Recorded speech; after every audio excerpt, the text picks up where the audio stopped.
નમસ્કાર મિત્રો, અમારી પીકે ગુજરાતી ચેનલમાં તમારું સ્વાગત છે।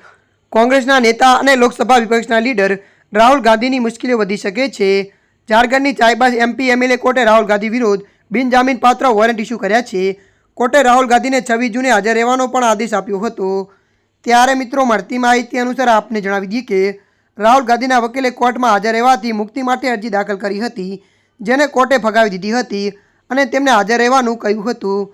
આ અંગે માહિતી આપતા એડવોકેટ કેશવ પ્રસાદે જણાવ્યું હતું કે રાહુલ ગાંધીએ 28 માર્ચ 2018ના રોજ કોંગ્રેસ સંમેલનમાં ભાજપ વિરુદ્ધ ભાષણ આપ્યું હતું। આ અંગે ભાજપ નેતા પ્રતાપ કુમારે 9 જુલાઈ 2018ના રોજ ચાઈબાસ સીજીએમ કોર્ટમાં રાહુલ ગાંધી વિરુદ્ધ માનહાની અરજી દાખલ કરી હતી। હવે કોર્ટે આ અંગે સુનાવણી કર્યા પછી કોંગ્રેસ નેતા રાહુલ ગાંધી વિરુદ્ધ બિનજામીનપાત્ર વોરંટ જારી કર્યા છે અને તેમને કોર્ટમાં હાજર રહેવાનો પણ આદેશ આપવામાં આવ્યો છે।